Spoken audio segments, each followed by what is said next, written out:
cannot judge people just because they're outside the box. You think skateboarding was respected because it was in the, they try to put in a box. That skateboard is outside the box. We didn't fit in a box. That's why we became skaters. And now you want to put us in a box? No, thank you. Yeah. Then that's what makes me real, bro. And then I'm not talking about the industry, not. I'm talking about as a skateboarder speaking as somebody who's been here from the beginning. You know what I mean? Yeah. We have this attitude, and that's great about us. Yeah. Is our freedom of expression. I love you. Get to the question. I'll answer. It Yeah. didn't shape you as a person. Okay. Yeah. So it's really New York that shaped you as a person. How'd you make it from Brazil to New York when you were 14?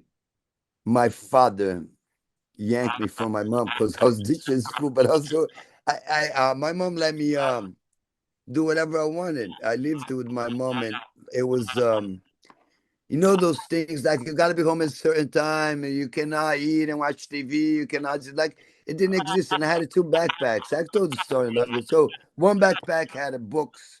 In my time, you had to carry a lot of books on the backpack. Hey, Humphreys, come here. Hear this. And the other bag had a knee pads, elbow pads, and a helmet. And I'll leave, and then I'll come back, and she goes, "How's your day?" And I was like, "It was great." She's like, "Did you have fun?" I was like, "Yeah." She knew I was at skate park. She knew I didn't go to school. But then, and a month later, I'm coming home with a fucking trophy, and people are paying me to go to skateboarding contests. I was fucking 12 years old. So okay, you know, somebody likes what I do on skateboarding. They. I don't know. It was weird. So I was the first guy to here in Brazil, sponsored by a surfing company called Hanglos. So it was weird that my mom allowed me to do what I did. And how the fuck, I want you the kids to didn't have a father listen to this. How the fuck would I blame my pops that broke out? Thank you, Dad. If he didn't broke out, I would have been fucked. He would have forced me to go to school because he broke out. I was allowed to go to skate park and become good at what I love to until today. That helped me. So thank you, Dad, for breaking out and allowing me to do what I love. And then he didn't believe in skateboarding until he saw the zeros on the check I got with Rodney Mullen from Swatch Live in New York City. Go look on YouTube. I did a Swatch Live with the Rodney Mullen. We jump out the float and did the tricks. And I was invited and I got paid $1,800. 86, 1,800 is a lot of money. So my dad didn't like skateboarding. He didn't believe it. And because he broke out, I was allowed. So my dad came and saw me ditching school and say no. He goes, he's uncontrollable, George. He disappears. He doesn't go to school. And I was skateboarding, traveling, living off my friend. You know, it was weird, bro. I didn't have a family. I had a place to live, and I don't want to cry. So I take my dad, and then what happens? My dad says, "Come," and he takes me to New York to go to school. And I'm like, California, here I go. I got my ticket. And my brother already went. So I was like, yes, I'll go. Ha ha ha. But I didn't really want to go. And he goes, you're going to school. You're not going to California. I was like, what? And then people are like, yo, New York is fucking cold in the winter. And I'm like, Brazil is a tropical country. Can I finish this real quick? Yes or no? You ready? Yeah, you're good. So then we get to New York City, and it's what? November, December. When it came February, I was like, get the fuck out of here, nigga. I can, and it was ice cold. And I was like, I'm going to California. I wanted to go. He goes, you're not going to California. You go to school, I'll pay for it. But California, you can't, I'm not banking you to go to skateboard. You're crazy. And I was like, you got to work. And I was like, how the fuck I'm going to work for who? And he goes, I'll get you a job at the restaurant. So he put me to work in a restaurant just to teach me, you know, how to work. And in 3 months, I saved the money. He took me to the airport. He doubled my money. He say, son, if things don't work out, come home. My father was very strictly Japanese, and he hugged me. He said, son, if things don't work out, come home. And I remember that because yesterday I didn't come home because when I got to California, people were like, wow, who's this guy? And I already knew how to ollie. So it, okay, I'm gonna tell the story. I did a commercial, Tony Hawk for Tonka Toy, and Danny Ways on the background. You can ask him that. He's like, "That's rad, dude."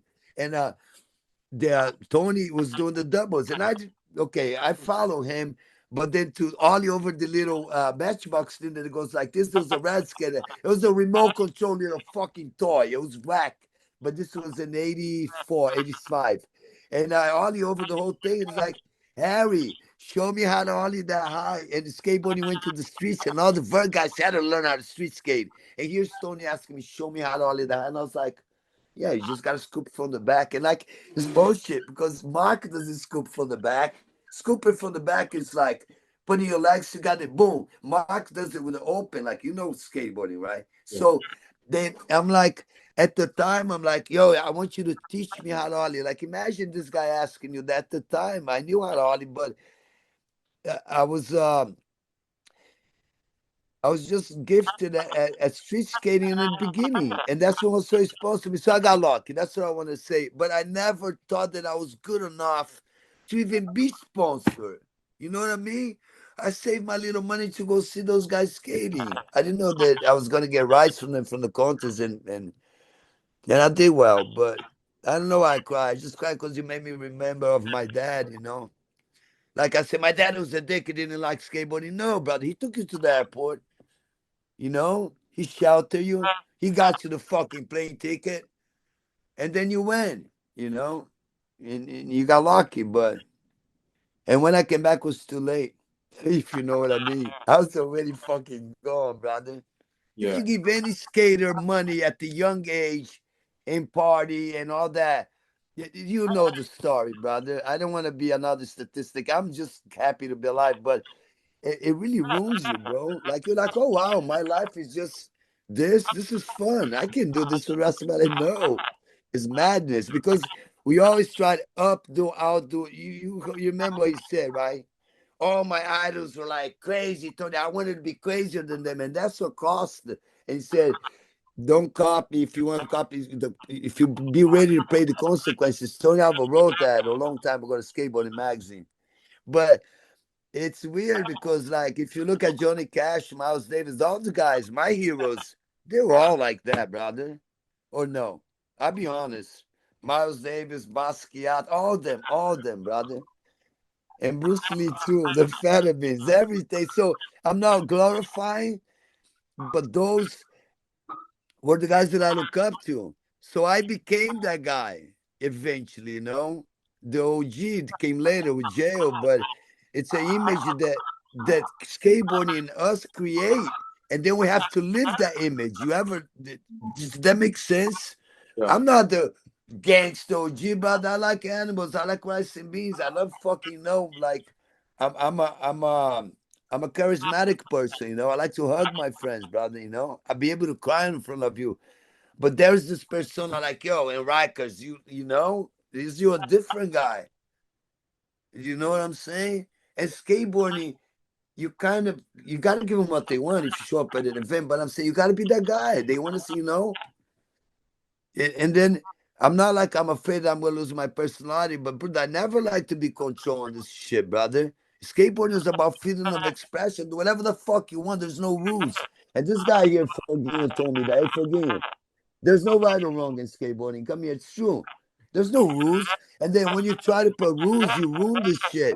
And I think because I'm watching SOS and I'm watching everything. You know what I like to watch those video parts that those guys put on Trash of the Homies video. You ever see how fun that is? Yeah. It's not just more organic. Like it's freedom, right? Or even do or die at the car wash. It's more fun than watching the 900. Or am I bullshitting you? Or am I telling the truth? I know it's arrogant. Isn't it more interesting watching the car wash do or die? Mark Gonzalez scraping his eyebrows. They see the fucking 900. The 900 spin. What Mark does is insane. And he leaps into it. You ever see the car wash video? Of course. Yeah.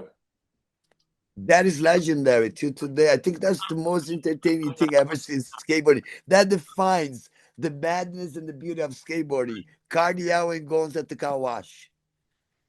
And it goes on like it doesn't stop. I saw Alec, but the truth is, when Milton Martinez did it to me, I'm getting losing subject.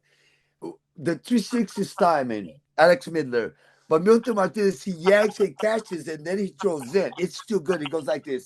He flips it, catches, and throws in. And there's no hesitation. And then his hat comes down the way out. It's beautiful. That shit just is amazing. It's like skateboarding has no limit. There's no rules, correct? Yeah.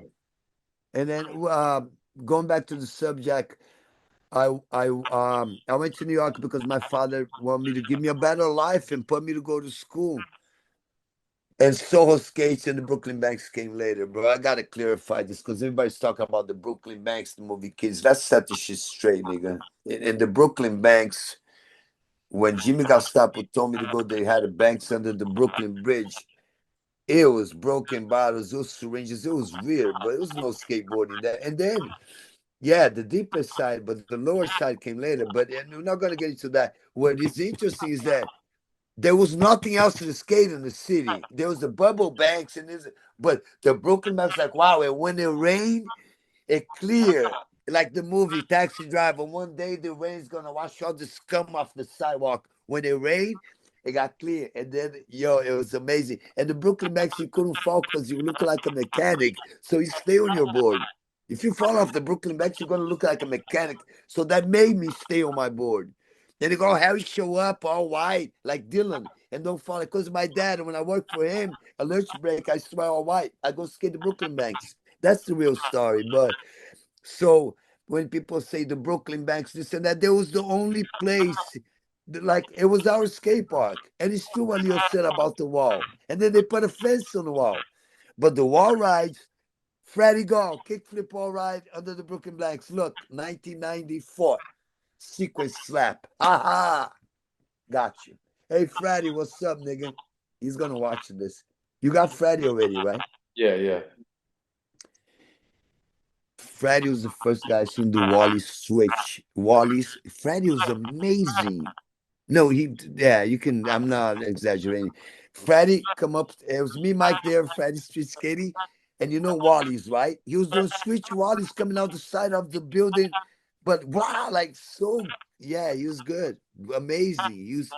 I find Freddie Gone one of the most like he really represents that like the card every he does. He's a 100% skateboarder, rat skater. He's indestructible. You know how long Freddie's been at it, brother. And I can't believe you had him in the studio. That was amazing. Yeah. Yeah, it's crazy, man. So you were coming up when you were coming up skating in New York early days, there was really not what it is today. There was way less skaters. The banks weren't as known and you were out there doing your thing. What was Look that? how good Tell he me about is. that. There was five people skating. The Banks wasn't well known. Um, there were sporting goods stores with a skateboarding section. If there was a Caballero or a Mike McGill, Tony Hawk, it was a skate shop. So there were Dream Wheels, and I'm gonna spill the beans. The guy that owned the skate shop called Dream Wheels, it was a roller skate shop, and he was in a film called Chow Manhattan with Sedgwick, and he knew Andy Warhol. And this guy knew Skip from Santa Monica Lines. So he gets the board sent. And he also had some GNS Billy Ruffs. He had some Monty Nolders from Schmidt. I'm talking about 84, 85. And then because of the movie and walk and all that crazy shit, what he has on the back of the skate shop, that was my introduction. I never said that on the documentary. I just wanted to be honest. Would you ever think that you're gonna go to skate shop and they're gonna have a ha ha ha on the back? No, but they had it. And one time I took the wrong one, and what it was, heroin. Holy shit, See, I man. could have died. Yeah. How old was I? 16. And I just want you to know, because I know you're gonna ask those questions, like how was like your introduction to fucking drugs? Like, okay, my curiosity took me there, but yes, of course, the curiosity. Why would I open a container that I knew there was no berries, there was coke, and then I went like this? No, I just took it, and so this is the story, right? The guy that had a skate shop, he had this coke thing on the side, and he was respected guy. He had a model girlfriend and everything. So eventually with his business at skate shop booming, no, coke booming, and the disco time. This is weird. We go to skate shop, and then me and Pepe and Ian somehow got into this coke thing. And it's not a secret because everybody said, yeah, Harry, Ian, Pepe used to go to skate shop and they were doing something in the bathroom. And I'm going to clarify. So then this guy, Wesley. It was the first skate shop in New York City. And the crew was the three of us, Harry, Ian, Pappy, and then Jeremy Henderson. So you're right. There were five guys. and there was nowhere to skate. And later, Mark came later, the Rayo and Astor, and yes, and he lied. And so, uh, the name of the skate shop was Dream Rules. You know who came vouch for that? Eli Gassner from Shut and Rodney Torres, yes, from Shut. And Mike Valley came after. What's the skate shop? Is where we hang out. Yeah. Love you. Sorry. And New York City, five skateboarders, and things were very slow. People that skated in the 70s got into other shit, music, Central Park, hippies, like how you call ass. Yeah. Gino's being going, he's doing a lot of work, internal work. And the way you ask those questions, I was like, brother, this is heavy because people's gonna have to go through that. And those are the people they're gonna have to identify. It's like, bro, I just thought I was crazy. No, there's people out there like me, and they work out. So now it's gonna work out for me, bro. That's like they say I'm inspiration. I don't know how, bro. Just by being alive, but that is a huge inspiration to see a fellow guy that went further than you, get his shit together, and going back up. That is the best. Like living proof. That's the name of the fucking thing, brother. I'm a living proof, you know. Like I live to tell my story. Yeah. I didn't read it. I didn't watch the documentary. After 30 years that you guys want to talk about it, some people, their personality, their character is so strong that people are like, yo, and exactly, brother. And you can see it, man. That Harold was the character and living like, you know, it wasn't made up. It wasn't. He was like that. And even after they got money and they got sponsored, they still racking shit on the store, brother. That's what I love about New York City. Yeah. You know, you can take the kid out together, but you cannot take the. Yeah, you're always going to be excited. So going back and thank you for bringing those guys up because those are the guys that I wanted to hear it. You know, when I listen to you talk and I see your Instagram and I've been following you for a while, and like your approach to life is extremely like energetic, spiritual, positive, like passion, and you seem like you have a very positive mental attitude and you're grateful to be alive. But you know, you went through a lot of struggles in New York, and when they did the There's the destructive side. There is there for is, and sure, when brother. they did the OG People ask me that. I couldn't answer, but go when deep they as did you want to go, the brother. OG documentary in New York, I went for the premiere. And I was there Sad. and you know it was is really it goes deep and I just want to hear about your struggles in New York and how that all played out from you. How they played out.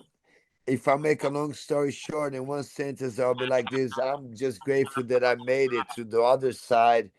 I knew how to survive. Now I'm living. But how they played out, like I heard Abe, I heard the other guy's story. Like I went, like you get to that point, or like you're gonna do this, you're gonna die, go to jail. No, I'll continue. And then jail was like, oh wow, Rikers, no problem. Upstate prison, yeah, like dude, I wasn't at there, but getting where you fit in. The guy's like goes, you don't belong here, bro. You got too much talent, man.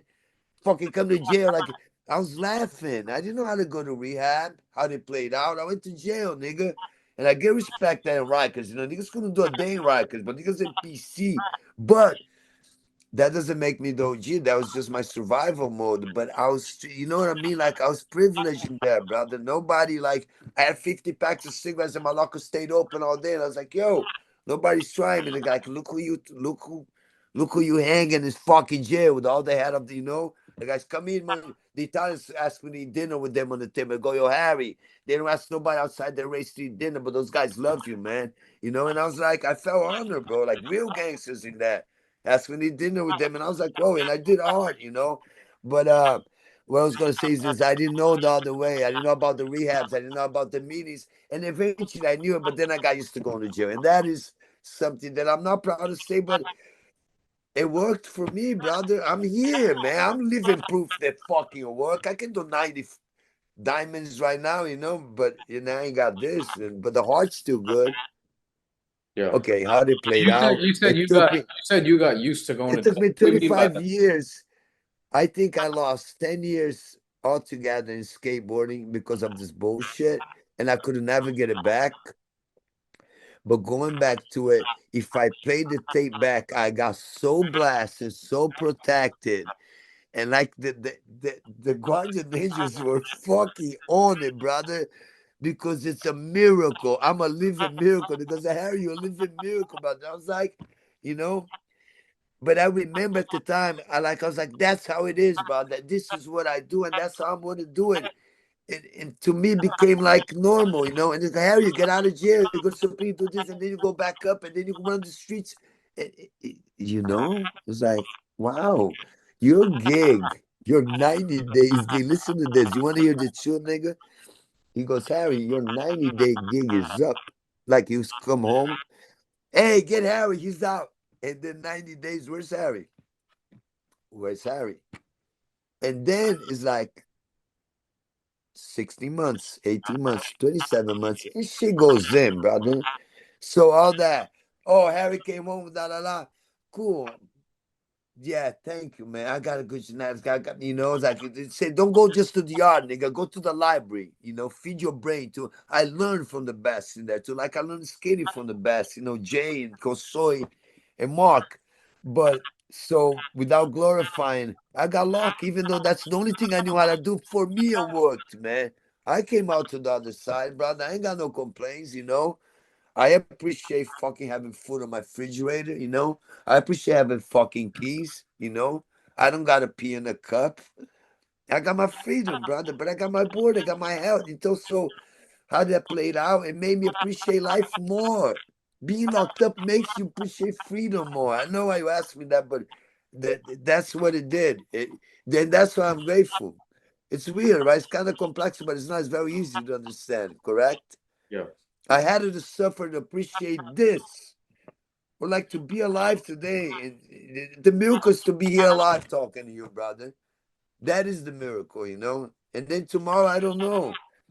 My mom said that God laughs when we make plans. You ever heard that?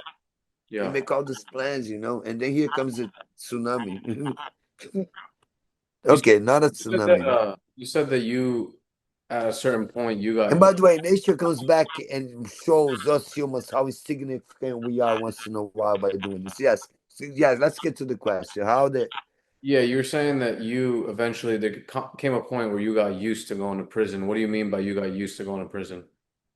I became institutionalized, yo. Now I'm gonna okay, I'm gonna be like a little bit like I'm not gonna laugh about this. My prof says, you want me to be straight up with you and tell you the story like how it went down? My prof says, hey, Jumonji, sit down. That's the deal.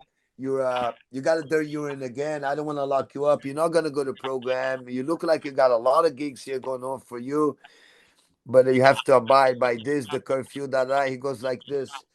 And the last time he went back in and you didn't go to program, and this time you came out, and now if you disappear again, I have to lock you up. And then I came back and he goes like this, and I'm afraid you're gonna become institutionalized. I was like, what the fuck you talking about? And then I look up what the word institutionalized is. You know what that means? Yeah. Do you know what institutionalized means? Yeah. When you go to prison, it's an institution, right? And then if you know how to bid, you know how to do time. Like they got guys that they go to jail, they go to prison, they're like, they do well, and they get to the streets, they go rob, they go steal, you know, they go. It's insane. I met guys like that, but so what happens to me is that I got used to it. Oh, I'll go to Rikers, I'll do 90, I'll go upstate. You know, and it was weird because I had visits. I like, bro, Peter. You know what? Justin came visit me, but what I'm saying is this: there was rehabs at the time. They had to be forced. I had to be handcuffed. They say, Harry, man, we want to help. We want to get you cleaned up. Can we take you to rehab? I was like, bro, I gotta be cuffed, man. I can't. And then it was so heavy. What do you mean I gotta be cuffed? And then one time they did a sweep, and I was like, dude, I'm tired of this. And I was like, how about me? Why didn't you guys take me? And it's like, go home. And I was like, dude, I'm in the spot. Like, I don't live there. What are you doing in the drug area? So that goes to the derelict side of it, the sidewalk, the fucking street life. There's nothing cool about it. But then when you know how to get rescued from the streets and go into institution and do well and do hard and have the best job and have outside clearance, they made a ramp for me in the garage when I was in jail. That yeah, like the sergeant. So and it was an old vision board, but it don't matter. It was fun, you know. And So that it was the only thing I knew how to do, and I'm not justifying. And if I said, jail fucked me up, no, bro, that wasn't Mike Tyson. You know what I mean? I was in Shine. I was in Slick Rick. Them niggas didn't lock me up at the highest stuff. Bro, I went in because I got rescued, motherfucker. I went and worked for fucking drug dealers, bro. My clique was like, corners and hookers and pimps and drug addicts. So how the fuck you leave your skateboarding friends and go live that shit, and now you come back from jail, you come by Supreme, and you say, so that was the other side of it. Like, yo, you think Harry? No, I didn't plan. That's all I knew how to do. But if I tell you that I had an option, I'd be lying to you, brother. It unfolded the way I had it unfold, man. I'm not gonna lie to you. If I didn't do that time, you think I'm gonna appreciate this fucking room, brother? Look how small, look how beautiful it is. Come here. Hey, jail, you get half of this. And then, if you fuck it up, they'll put you in a cell with another nigga on top of you. It's like, would you want to live like that? And tell you when you gotta get up? No. Yeah, look, I can light up his cents for dinner for fucking Jake. I can grab my board. I can see the ocean, That, like, they don't have to tell me what time to come in. Yeah, they Yeah. don't go lock in, Harry. And so I don't have nothing bad to say about jail, man. It's weird, right? It's like, oh, the war. No, I didn't go to war, man. I didn't get gunked in there, I never had a fist fight in jail. I hit somebody with the chair behind the neck because he owed me 5 packs of cigarettes. And I did 90 days in a box. That's nothing. 90 days, 90 days in a box. You know what the box is? Shoe. Segregating housing unit. You get 1 hour of air a day. And so if you don't do that, the guy's gonna think you're a punk and you're gonna get punked your whole bid. You just not survival. That's not, you know what I mean? Yeah. That's survival. But when I did that, I got my respect. Fuck Was there skateboarding. Nobody's gonna. You think the guy's gonna respect skateboarding in jail, bro? Huh? was there And like then, a fear when you went in for the first? yeah, when I hit him with the chair, I was like, bro, I gotta knock him out. He's gonna kill me. His name was Prince. And everybody's, yeah, everybody, because he was big. You know, he told me, come get it in blood, nigga. I said, yo, where my shit? And he said, come get it in blood. And come get it in blood is like, I'm not giving it to you. You gotta take it. And he was big. And I was like, this, what did you say? Because I says, yo, you know what? Fuck you, I ain't paying you. And everybody was like, wow. And I was like, looking at everybody, looking at me saying, don't let him talk to you like that. And I was like, and then the guy told me, Harry, when he's gambling, you want to hear this or no? It's a jailhouse story. For the only thing I had to do time in a box. When he's gambling, comes with a chair, and that's the metal chair. The metal chair is heavy. They told me to come from the back while he's playing cards, Prince, and hit him right here, and it's over. He's gonna fall out. And then I came down. And when he fell, and then I got and so then when I so he got transferred. And when I came out the box, everybody's like, yeah. But nobody wanted him in the dorm. He used to bully everybody. He used to take cigarettes, didn't want to pay. And he was the biggest refrigerator. So I'm laughing because I did that now. But at the time I was got scared. Yeah. Imagine if he didn't knock down, he would kill me. Yeah. What did So you, that was the only problem I had in jail my whole time. I never got cut either. yeah. The mother of my child did this. No, What did you go to jail for? What was the actual charge that you did time for the most? 200 bags. I sold 200 bags to an undercover cop, and then he sent me to prison. But prior to that, I got 3 sales. You know that direct sale of illegal substances is a felony. Hey, give me 4, give me 5, give me 10. Boom, mark money. Cuffed, van, newspaper on windows, TNT, Tactical Narcotics Task Force. Bro, I went out there when it was a hand-to-hand combat and the Lower East Side it was popping. I'm not glorifying, but it was heavy. And so it was like the market. It was like the fish market when they opened up the spot. And then there was nothing. The past 70 way, there was nothing. Okay, sorry. Yes. Past Avenue Way was nothing. Yeah. Avenue B, C was crazy. So from Thompson's all the way to Austin. And what happened is that I already lived in the area. I already used to cop for Basquiat, for those guys, and I knew where the spot was. So when I got sprung, I was like, yo. And then I was like, bro, man, I can get a bundle and sell that shit. You know what a bundle is, right? You ever seen the movie with Javier Nunez where he works? It's called Christmas Bundle. It's 10. It's like this, a bundle 10. 10 bags of dope. And I was like, sell 10 bundles. Each bundle you get $20. This is weird conversation, but I'm gonna tell you how I got to it. So I was like, okay, give me 5 bundles. 50 bags of heroin on the corner. Hey, here comes the popo. You gotta swallow that shit. You gotta chew it, and you gotta do something. And then here comes the undercover cop, and he's gonna buy it. He's gonna take the money, gonna record it, gonna give it to you. They're gonna come back and they're gonna bust you the money, and you can beat the case in court. I did that 3 times. Then on the fourth time, they give me an offer program or shock. Gino told you the story about shock. Shock's a fucking boot camp for 90 days. Like, so I didn't do shock and I fucked up and I went to Auburn. I went to the big house and that's where I saw the fucking wall. And I was like, yo. And I was like, ah, man up, nigga. Now you can see the other side of the, it's insane. It's Auburn prison.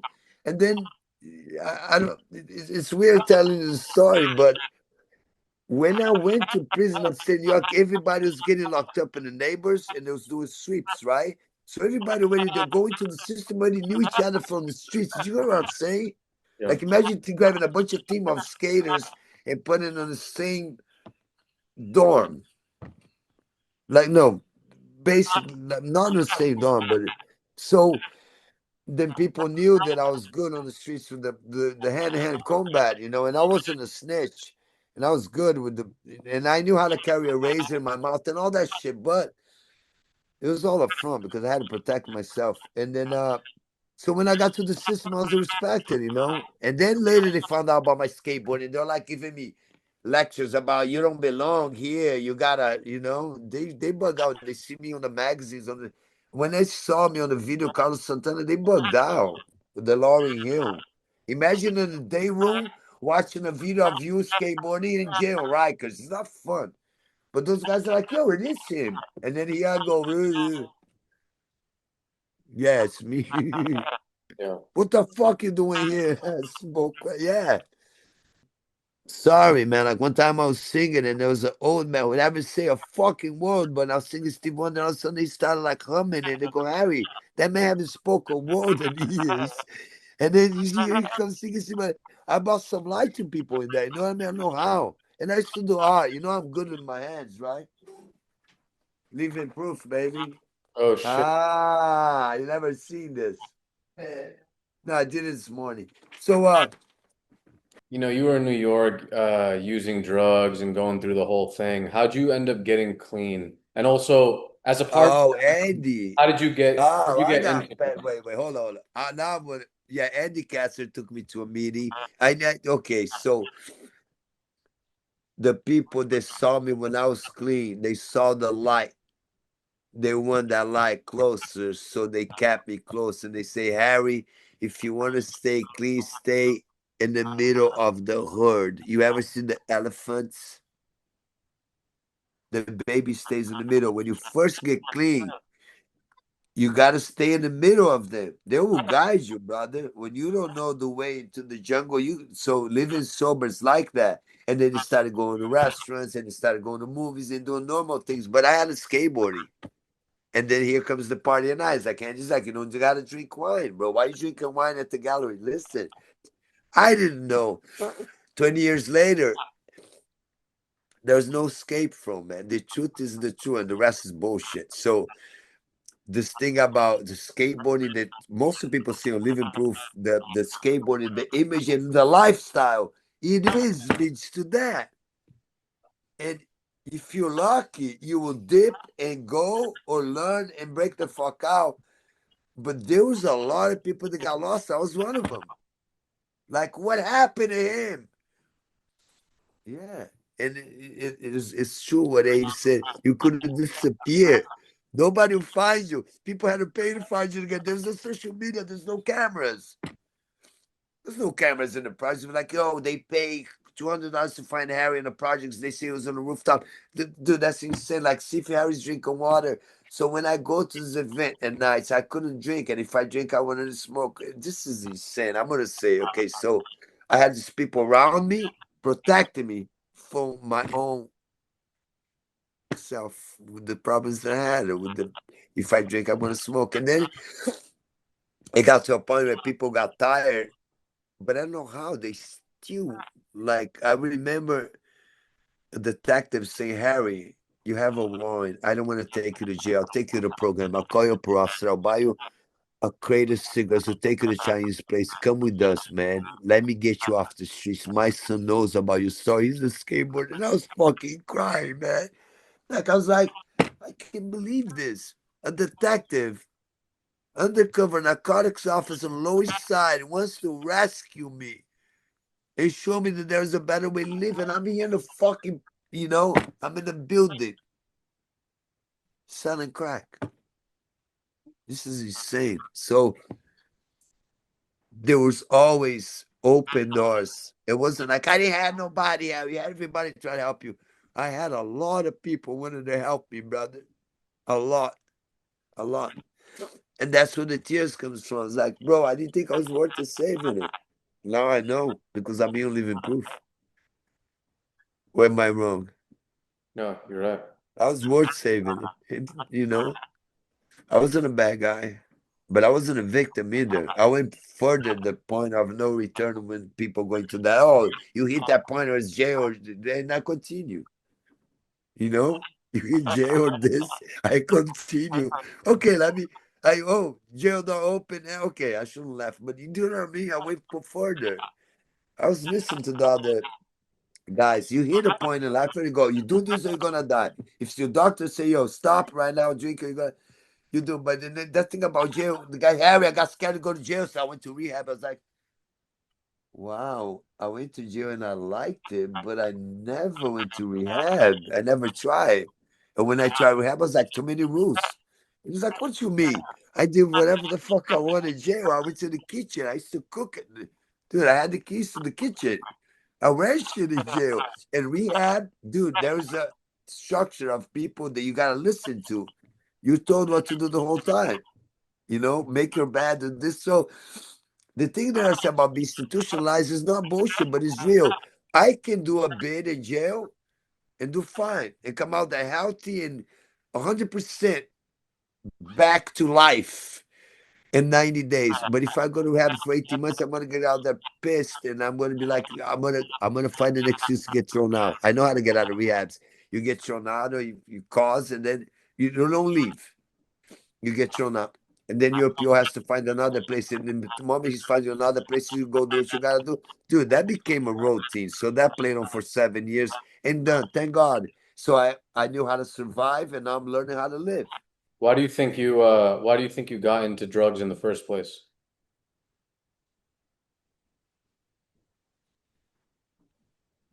It, this is the guy said, okay, I gotta give you a better one. The guy, Harry, what is it that you love about yourself? They keep trying to kill yourself. This was later.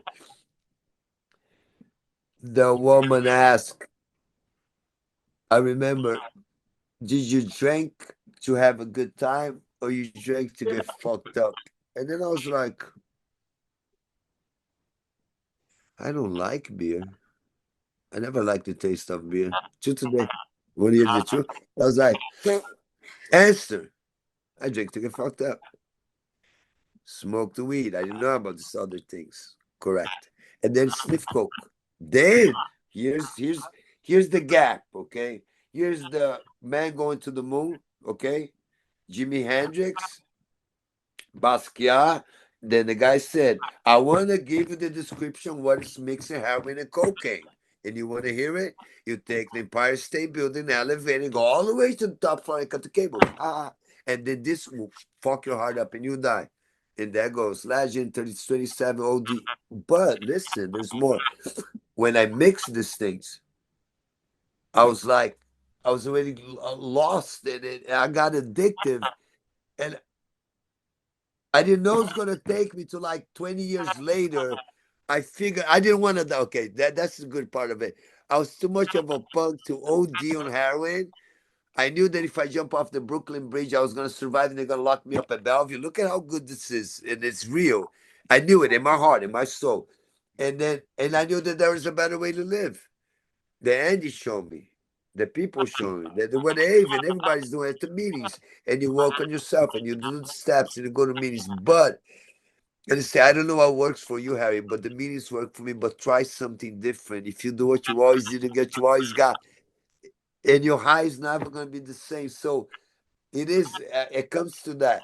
If I knew what I know now, no. And then what made me started doing the drugs? It was the first was the curiosity, but I wanted to go higher. I wanted to go like how you said drug guys look for a higher ground and like people that surf big waves they get into drugs because when there's no waves okay that is but I with the moment I did that hit I went to the moon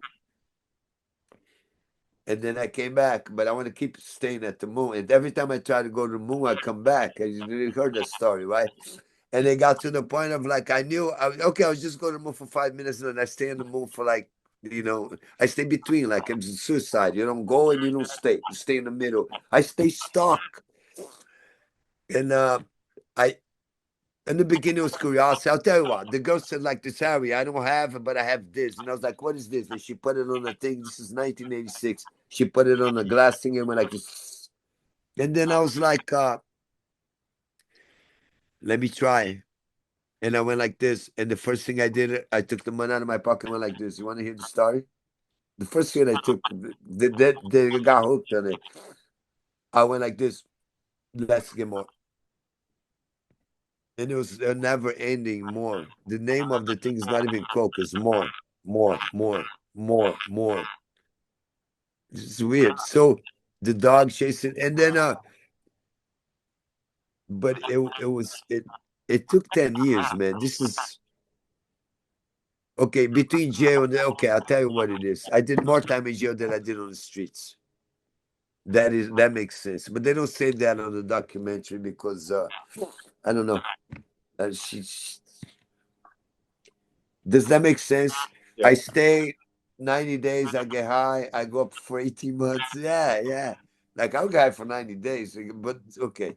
So I'll run for 90 days on my parole, and then I go back in for 18 months. Those 18 months, I'm good. Smoke weed, maybe in New Year's. Dirty Year. You can't catch a dirty Year in jail. That was a blessing in disguise. Does that answer you, or does that make sense? Or Yeah, yeah. because it is a blessing in disguise, Mhm. you know? What about getting clean? How did you get clean? I know you're in Brazil now. I still smoke weed, bro, and I gotta stop smoking these because I had a tomography. Uh,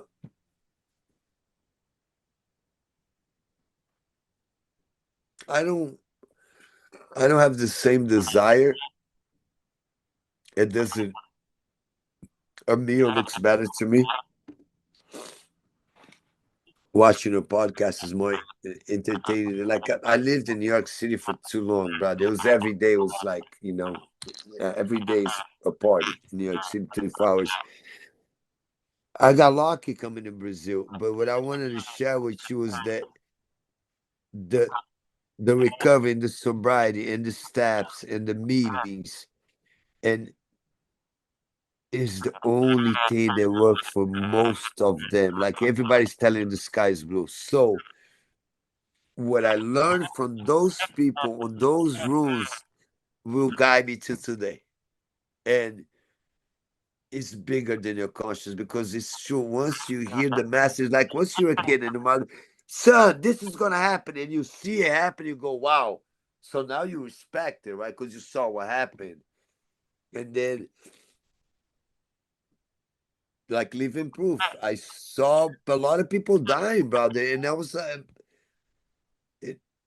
it is weird what you asked me because how did you like I'm smoking weed, right? I'm talking to you, and I didn't took recovery seriously, but I'm in touch with my heart, and I'm making sense. I'm being honest with you. I I wish I could give you an answer like I did drugs out of curiosity. No, I did it because I wanted to like feel something, brother. There was a lot of shit that was numb. Now I'm gonna spill the beans. There was a lot of shit that you hold it inside that gets numb and you don't feel nothing. It was like, bro, I ran out of tears. I said that to my daughter one time. What you mean ran out of tears? Yeah, my mother cried so much that I ran out of fucking tears. So that you just zipped your shit and just, put on the biggest baggage on your back. Like I already cried. I don't gotta cry for the rest of my life. And then I told you, Justin, I cry and I cry again. So that's what makes us humans, man. Nobody's made out of steel. I thought I was made out of steel, with these, with everything. And some people got lucky and they fucking went quicker. And it's not the truth, man. Everybody could be here today telling a different version of themselves and how they found, you know, like they say, I wanted my innocence back. Like skateboarding gives me that back, brother. When I go skateboarding with my friends, I'm 12 again. I have that gift in my life. I don't need drugs, nigga. You know what I mean? Yeah, But for me to like preach the gospel of staying clean is wrong, brother, and I don't want to do that. yeah, I understand. And it's not preaching the gospel. Like what works for you, Harry? Today I look up to fucking a mirror like a skate session much more, brother. Nobody wants to stay in the bathroom getting high. What the fuck is in the bathroom, bro? Go to jail. You want to stay locked up in the room. You know what you Adam say one time? Can I say this or no? You do coke, the cops are coming at the door. You do dope, you burn your you do dope, you nod, you burn your clothes. Mm. You do coke, you get paralyzed, the cops are coming at the door. Like which one, So you mix them all, what happens? Pow! Hey, welcome. Yeah, Yeah, speedball. That's what speedball is. So I get scared. So what I'll do? Oh, I got weed here. With the speedball, I didn't do it. So I'll put the heroin in the coke on the pipe, and I'll just take a hit because I was scared to put it on the thing. And this and the cigarettes got to stop. I'm just being honest with you. I don't. Boy, it would be like, oh, I do this and then like I come with the format. No, but I'll tell you what, it really, really helps me, man. Is to remember where I was, man. Like I remember waiting at 5 o'clock in the morning for Flacco because he's coming in. The guy's gonna talk to you the way that's no life, brother. And then what I appreciate today is having a roof over my head. Now wait for Flacco at 5 in the morning. I don't have a fucking habit on my back. I don't got a monkey on my back. Heroin is like this. You do a bag, you do two, you do three, and next thing you know, you're doing 40 bags. And then you don't got a monkey in the back, you got a gorilla. And you gotta feed that monster, brother. And you started doing some, yeah. So the heroin thing they don't have in Brazil, and the coke is shitty. But yeah, I just I done my dips and dabs. There's not. I'm done. It doesn't appeal to me anymore. Okay, I'm just being honest. It doesn't. It doesn't do that shit anymore. Like now, yeah. But I watched like there's not so many different ways to do it, brother. Like you either get cleaned up and get your shit together, or you continue fucking it up or you die. It is true. I just wanted to touch on that thing about the jail. You did that would go to jail. I went to jail laughing. That is true, brother.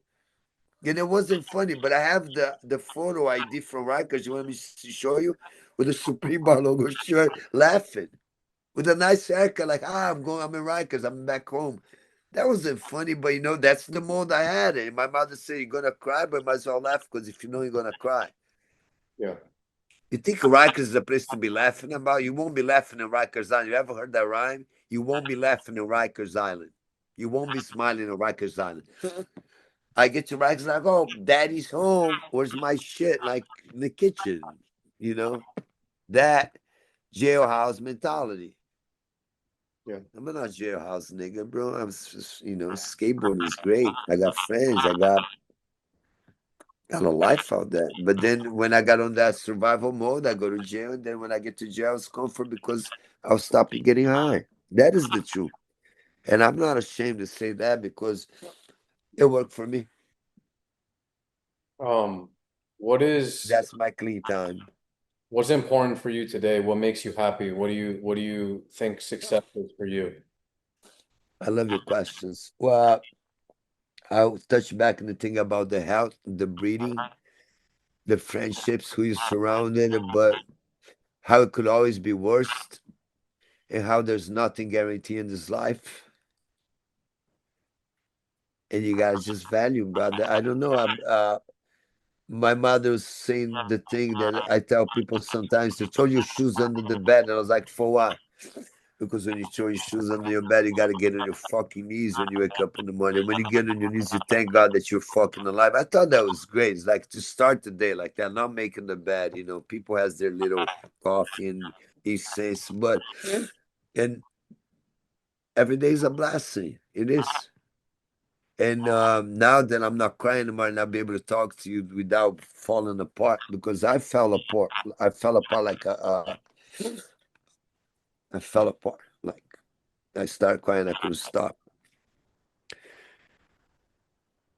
Every day should be a day that you get a chance to change your life, change your friend's life, and do something different.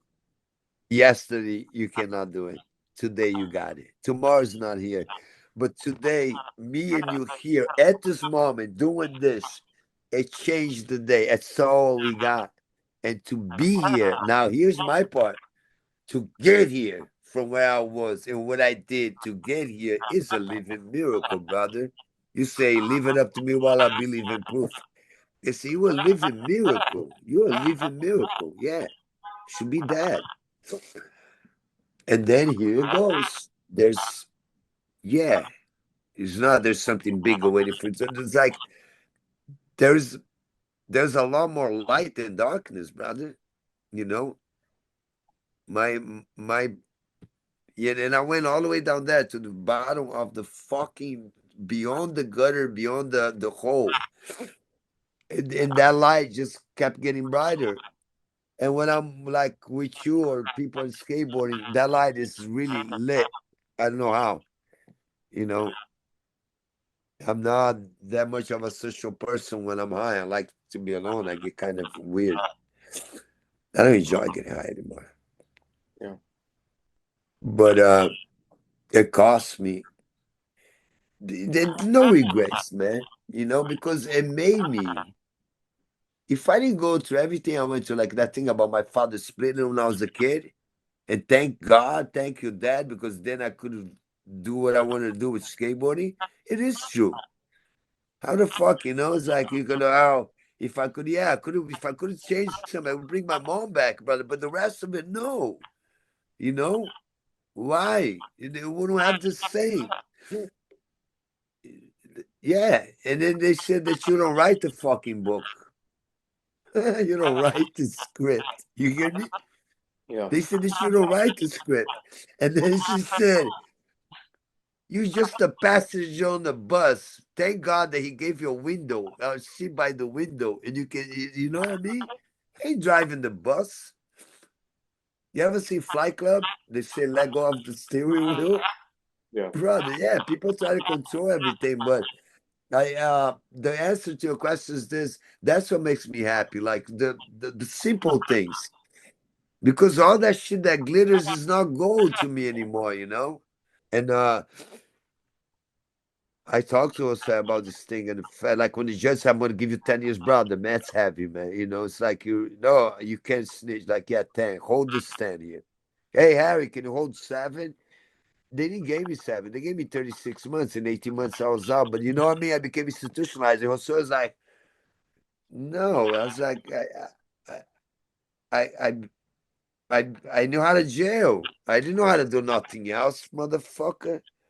But I was good at doing jail, at least. I knew how to do jail well.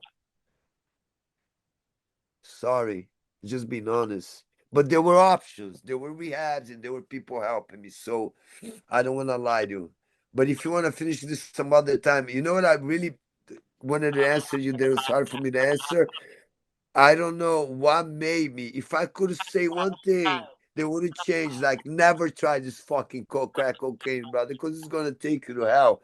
And it's true, but if it didn't take me to hell, I wasn't gonna appreciate a fucking blue sky. How the fuck I'm gonna? They say, Harry, religion for those that are scared to go to hell. Spirituality for those that be in hell and they know the difference. I've been in hell, brother. My mom said heaven and hell's right here. So that comes my gratitude, and that comes my gratitude for my story, the way it unfolded. And that is real talk. Because even though I didn't know any other way, there were other ways that people were helping me. The way I did it, which was against the grain, against all odds, it worked out, man. It gave me this gratitude. It's weird, right? Because people say, like, what are you grateful for? Everything, man. To be alive today, to talk to you and to tell my story, to begin with. There wasn't promised to me, you know. Yeah. But it's fucked up to see your friends die and you stay back, bro. When people die, it's easy. They leave, man. And the people that stay behind, the ones that suffer, you know? You know? Yeah.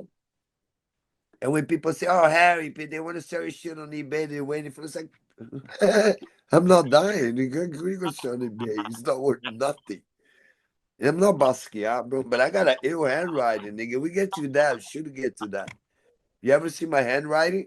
You did one Futura say you got Futura say you got an amazing handwriting. Don't waste it. Futura say that. But yeah, I wanted to do something for you guys. I uh I wanna say something really important, bro. Skateboarding is the key to everything. Everything in my life came through skateboarding, my friendships, my knowledge, my wisdom, the gifts, the opportunities, the real friendships for life came from skateboarding, brother. And I'm very grateful for being a 100% skateboarder and being part of skateboarding. You guys are my family, and I love you with all my heart. And I cry because I really love skateboarding more than life itself. Thank you. I love you. Peace. Sweet, man. I'll hit you up. We'll speak soon. Arrow Hunter, Yo, Justin Pierce, Kina Milton, Andy Kessler, Kid Hufnagel, Phil Shaw, Jake Phelps, Peace Stone. The list goes on, brother. Jeff Phillips. I'm gonna stop. They're here. Love you forever. 100%. peace.